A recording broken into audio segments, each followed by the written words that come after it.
ప్రతి విద్యార్థి ఉన్నత స్థానం పొందేలా బోధన చేయాలని జిల్లా కలెక్టర్ తేజస్ నందలాల్ పవార్ తెలిపారు. మంగళవారం చివ్వెమల మండలంలోని దురాజ్పల్లి గ్రామంలో గల స్వామి నారాయణ గురుకుల ఇంటర్నేషనల్ స్కూల్ నందు క్వాలిటీ ఎడ్యుకేషన్ పై ఉపాధ్యాయులకు జరుగుతున్న 5 రోజుల శిక్షణ కార్యక్రమంలో జిల్లా కలెక్టర్ తేజస్ ముఖ్య అతిథిగా పాల్గొని శిక్షణ కార్యక్రమాన్ని ప్రారంభించారు.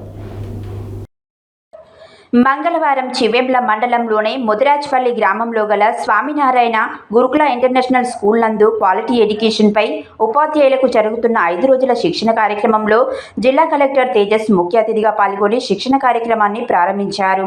ఈ సందర్భంగా కలెక్టర్ మాట్లాడుతూ ప్రతి ఉపాధ్యాయుడు నిబద్ధతతో పనిచేసి ప్రతి పేద విద్యార్థి ఉన్నత స్థానం చేరుకునేలా చూడాలని, సమాజంలోని అసమానతలు తొలగాలంటే విద్య ముఖ్య పాత్ర పోషిస్తుందని, అట్టి విద్యను అందించే ఉపాధ్యాయులపై గురుతరమైన బాధ్యత ఉందని కలెక్టర్ తెలియజేశారు. వచ్చే విద్యా సంవత్సరానికి సంబంధించి ప్రత్యేక బోధనపై ఉపాధ్యాయులకు మార్గనిర్దేశం చేశారు.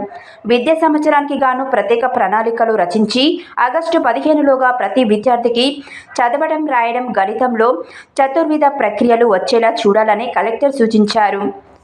ఈ కార్యక్రమానికి మండల రిసోర్స్ పర్సన్, ఆంగ్లం, గణితం, సాంఘిక శాస్త్రానికి సంబంధించిన పాఠశాలల సహో ఉపాధ్యాయులు, కోదాడ, తుంగతుర్తి నియోజకవర్గ ఉపాధ్యాయులు పాల్గొన్నారు. ఈ కార్యక్రమంలో జిల్లా విద్యాశాఖ అధికారి అశోక్, కోఆర్డినేటర్లు జనార్దన్, పూలమ్మ, స్వామినారాయణ గురుకుల పాఠశాల ప్రిన్సిపల్ శ్రీనివాస్, ఆర్పి రాంబాబు, అధికారులు, సిబ్బంది పాల్గొన్నారు.